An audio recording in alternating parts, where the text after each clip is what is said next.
You're not taping that part, right? Uh-oh.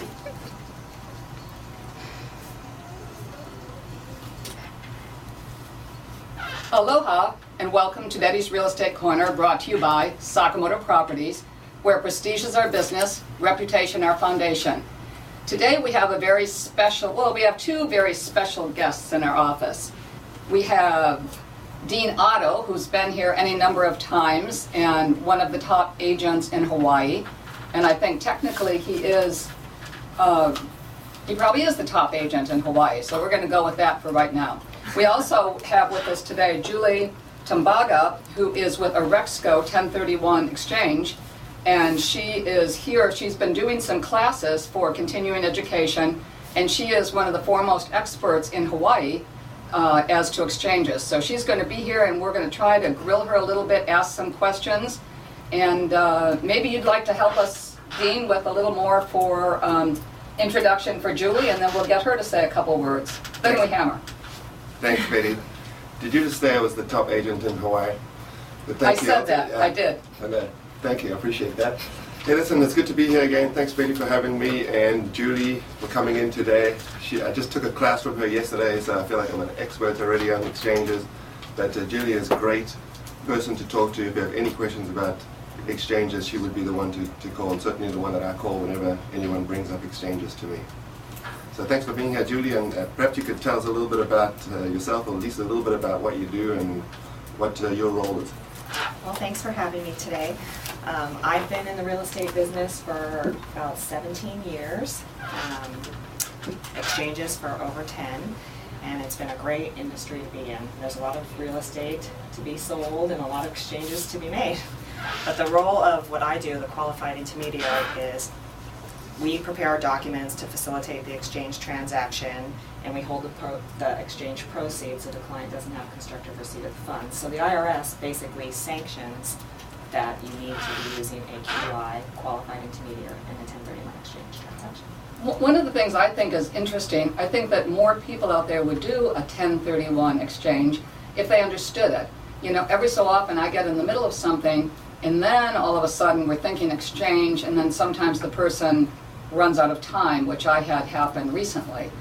And also I'm thinking, like in our office, we probably have right now 5 people who have said, yeah, I would exchange for, and they've got some sort of a property option. But I'm thinking that with Julie, and Dean has some of these people that are talking that way, but we need to figure out some of the things that would help us in getting that person and help the listener think about, yeah, I could do an exchange if I'm selling this, and if I could get a certain property. And so you had a couple of interesting ideas, like your like-kind definition. Yes, well, first, people want to do an exchange so they can defer paying their capital gains tax.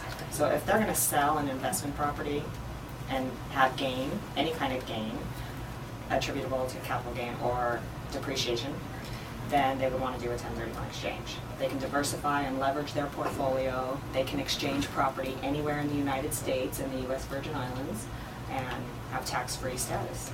So when you do an exchange, one of the main things I always like to ask the clients, are you selling investment property? Because it's only for investment property. You need to sell investment property and buy investment property within a specific period of time. And it needs to be like kind. So any combination of real property. Single family home, condo, vacant land, commercial building, industrial building. As long as it's real property, it's exchangeable. It doesn't have to be condo for condo or single family for single family. So there's a lot of definition. I think that's interesting by itself, because a lot of times the client thinks like kind means I can only buy another resort condo that I rent short term, and it's the last thing they want. So I think your definition is good. So I have a quick question, Judy. Maybe, not a question, but maybe you could take us through the exchange process. If I was a seller who's selling $1 million property, how does it work? How do the time frames work? What can you tell us about that?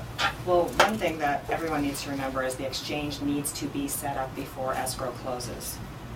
So what we do is we talk to the client, find out what their story is, and we draft our exchange documents and we send them to escrow.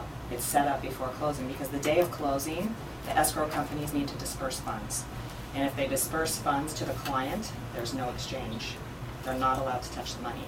So the day of closing is when the time frames start ticking. There's a lot of black and white in exchanges and a lot of gray area, but the black and white is the time frames. So they have 45 days to identify what they're going to buy in writing, and 180 days to close on what they're going to buy.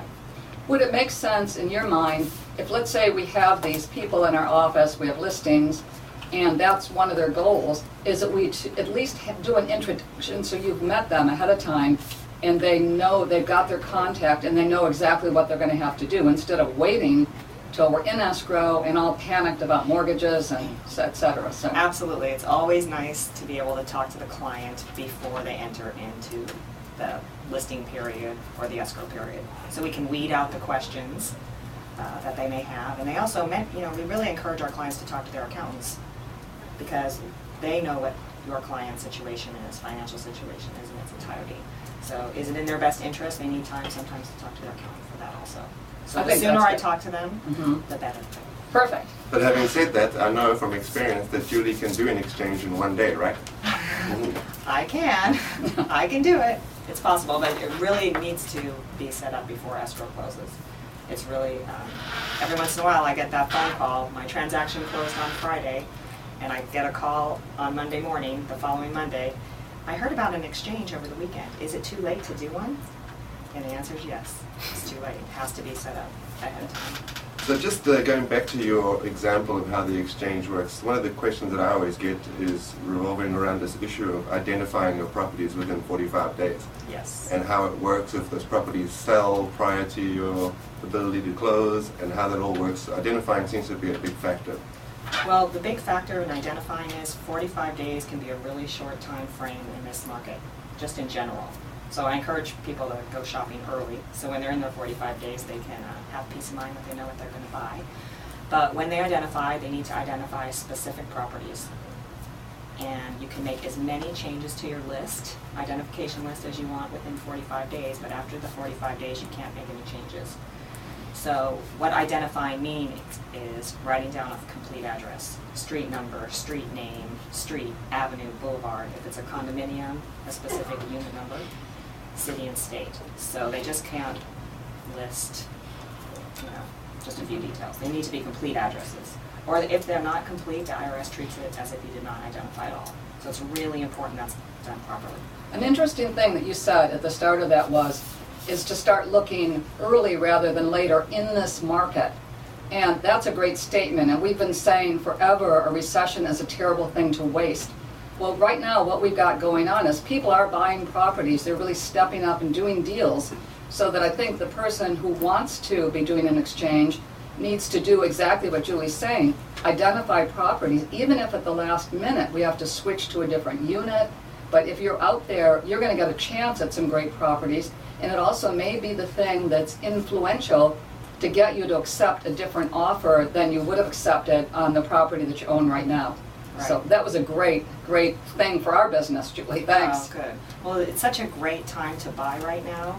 So sometimes I see sellers a little bit on the fence. They don't want to sell because maybe they're not going to get their price.